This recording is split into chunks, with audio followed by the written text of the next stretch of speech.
Egunon guztiari. Bueno, lehenengo eta behin eskerrak nahi dizkizut hona tortxagatik, konbidazioa emateagatik, eta hitzaldi honetan saiatuko naiz azaltzen orokorrean zer den eta zertan datza Eskola 2.0. Ezaguna da, segurazki entzun duzue zerbait, bai eskoletan, bai prentsetan, baina, saiatuko gara, poliki adierazten punto importantenak.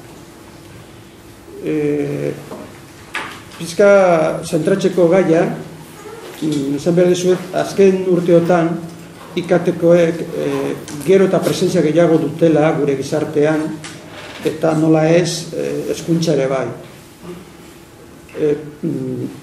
Hezkuntza bizi da gure gizartean, eta komeni da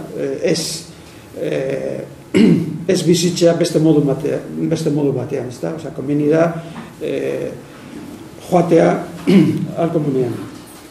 Duela urte batzuk, premia plana, ezaguna da, premia plana, hasi zen, eta zabaldu eskoletan.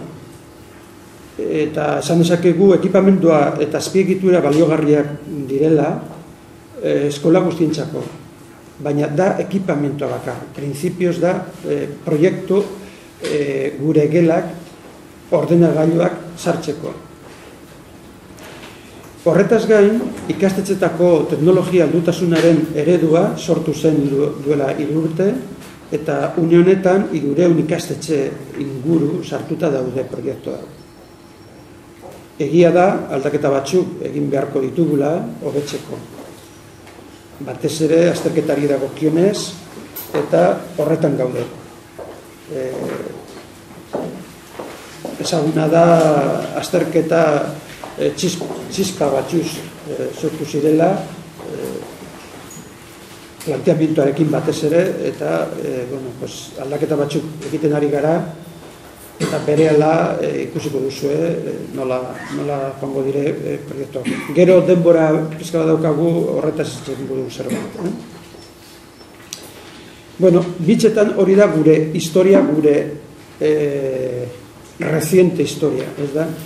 Duela 20 piko urte, hasi zen beste plan bat, eta hemen dago Mikel Aguirre Gaviria, eta da el padre de la criatura, el plan vasco de informática educativa, hasi ginen hor hemengo jente batzu plana hokin, eta, zen lehenengo plana integral bat. Lehenengo plana IKTak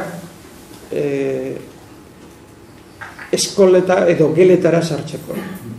Hasi ginen prestakuntza ematen, materialak prestatzen, con los CDs maravillosos aquellos, con los CDs con los discos flexibles de 3,5,